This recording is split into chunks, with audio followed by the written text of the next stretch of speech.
I've come to enjoy these talks. Today I wanted to share my opinions on epigenetics. And also, come to think of it, societal ego death.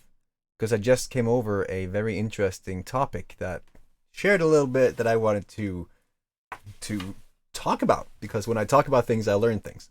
That's actually a superpower. If you learn something or read something and then you learn it and you find it interesting and then you just share that, you're basically learning it twice. So it's a really good way to go about learning stuff. But epigenetics.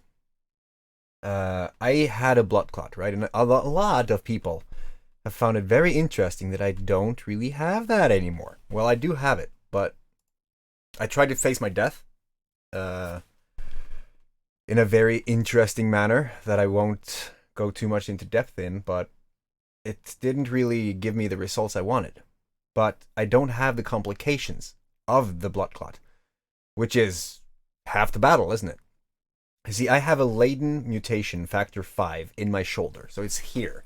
Normally, when you get a blood clot, I'm not sure. It's people say that it's normally not latent, which some type of genetic mutation, and is normally in your legs, and normally it's in women. So when I got a latent mutation blood clot as a 8-year-old, and it was in my arm or shoulder, and I was a dude, that was kind of, no, this is not normal. Let's check this out.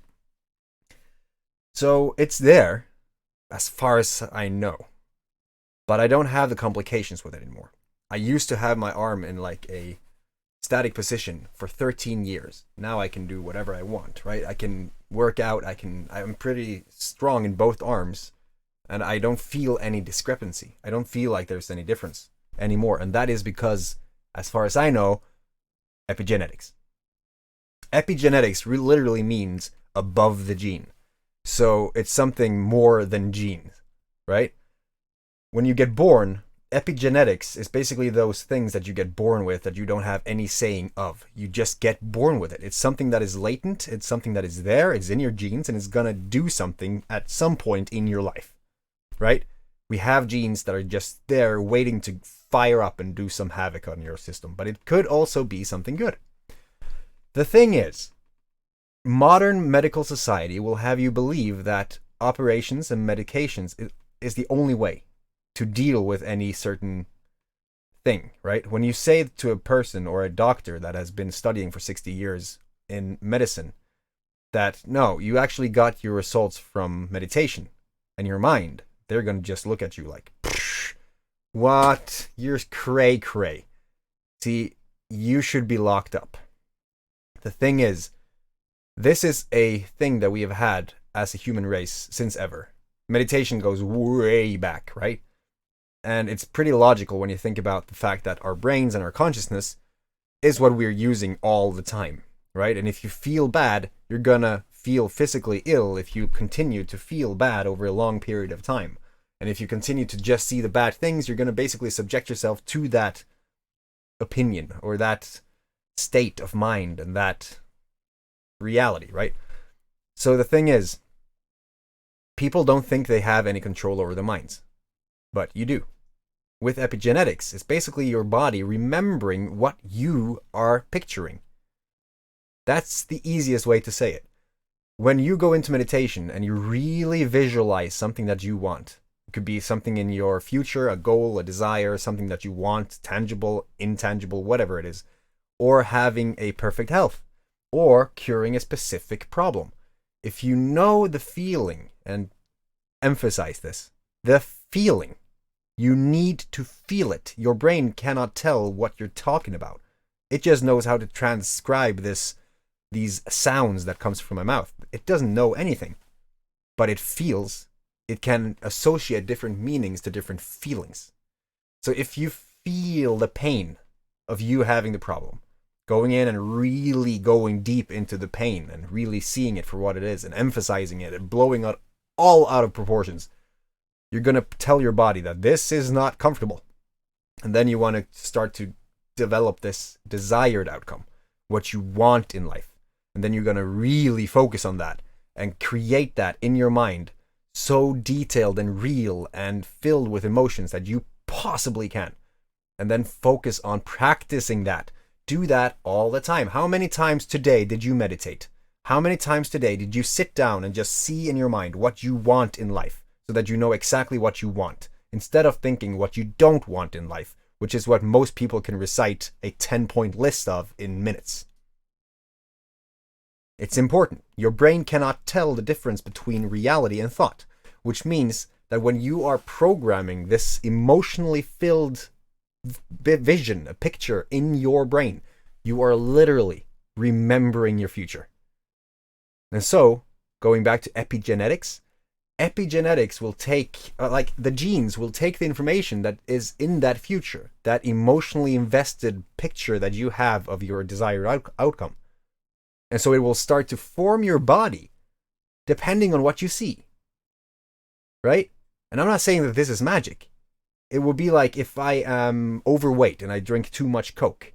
Well, then a problem could be to try to really envision myself die from drinking all that sugar, right?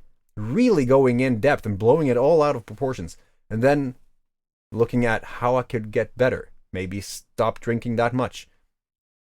Go down on the volume and then see what it would be like for me to not drink Coke. Maybe when I stop drink all that Coke, I would have a better body. I would have a better health, right? So now there's an identity tied to that. And if I really want that identity, your body will start to do these things to get you to that goal. All of a sudden, you are cutting down on Coke and you really don't know why you're doing that. But you're doing it because your brain don't feel that need to have the Coke anymore. So epigenetics is controlled programming of your entire self. It's taking something, knowing that you have a problem. And in epigenetics is mostly some physical problem, right? So you really know what you want to cure or solve, and then you really, really invest emotionally in that pain, in that solution, and in that desire to get to a better outcome. And your body will start to just pick up on these things automatically. Because we have this filtering device in your head, the reticular activating system. It will see the things that will make sense for you to interact with in order to get to the goal that you envisioned. And it's pretty powerful because it's a habit. Everything is a habit. We have been taught by our teachers. We have been taught by our parents, by our friends, by our everyone that has been in our upbringing. We know everything that we know based on what we have studied or what we have heard others say. Make sense? Which means that if we continue to remember or just re-listen, just hearing these things all over the place, repeating itself all the time, you're going to install that habit. And 70,000 thoughts throughout a day, where 95% just gets carried over to the next day, that's a habitual. That is just something that will go in a loop unless you break the pattern. A break in the pattern could be simply sitting down and meditating. By doing that, you're just releasing that first domino, and then you're on the journey, right? And then you know where to go. You're going to be called to what you need to do in order to get to your goal. It sounds simple, but it's a journey. You start with one step, and then you take another step, and then you take another step, and you're consistent, and you're building the habit. Place challenges for yourself, right? Today, we know that we don't have to grow up, go to school, graduate, get a job, get a loan, get a house, get a wife, get a kid, and then die in retirement at age, what is it now, 69, 70? To live a little bit on the ass end of our life with money that doesn't really support our lifestyle after all. There are opportunities today that we can take advantage of. And by doing that, we are breaking the pattern. We are committing societal ego death. We're doing something that people normally don't do. Everyone says that we need to do this in order to be that. We need to do this in order to have this. And we need to do all of these things in order to be a functional member of society. It's not like that anymore. Now, people are starting to wake up to what society really is. How many people are depressed these days? It's a reason. You're trying to force yourself into something that is not resonating with your soul. It sounds woo-woo, But are you really loving your job? Are you really loving every part of your life? Because if you're not, think about that. Why are you doing that then? Why are you not taking advantage of everything else that is possible today? Because society tells you that you can't. So committing societal ego death is therefore a very, very valid thing to do, and I support it 100%. I hope this video had any value to you, and if you have anything that you want to know more about, because I know that I really can't explain all that I want to explain in a video. It's impossible. My magic comes up in face-to-face conversation. But for those who won't, there's people who actually don't dare to have face-to-face conversations. They might book a call, but they don't show up because it's a big commitment. Just reaching out and saying, I need help, is a big step. It's huge. So, for those of you who are not ready to take the step to talk face-to-face, there are these videos. There's the podcast. There's thefmlproject.com. There's all of these different places. And I really suggest that you go into the Facebook group, the tribe. Meet your people. That tribe will make sure that you reach your goals. But you need to share yourself. You need to go out there and say, hey, this is me. This is what I'm trying to do. This is my dream. This is what I want to achieve. Can anyone help me? Because if I'm not able to help you personally, we have a tribe that wants to help people. So share. That does not just count towards the FML tribe. This is in general. Be you. Be your authentic self. Push through that fear of what others will say of you. Because I know, for some of you watching this, that's not the case. For some of you watching this, that is 100% the case. You're not putting yourself out there. You want to serve. You want to help. You want to be of some value and impact the world with your magic, but you don't want to put yourself out there. You need to get over that, because our uniqueness is what's going to save this world. That's my humble opinion. Everyone needs to just see what they are. And I get that everyone does not want to be on video. 100% understand that. You could start an anonymous blog. You could get your words out there. You can get your ideas out there. You can still help people even though you're not on camera. So get out there. Help people. And if you need help, reach out to those who you know who can help you. It's that easy. If you like this, the FML project, everything that we're working towards, and trust me, you haven't heard anything yet, go to patreon.com/thefmlproject and support us, because we need all the support we can get.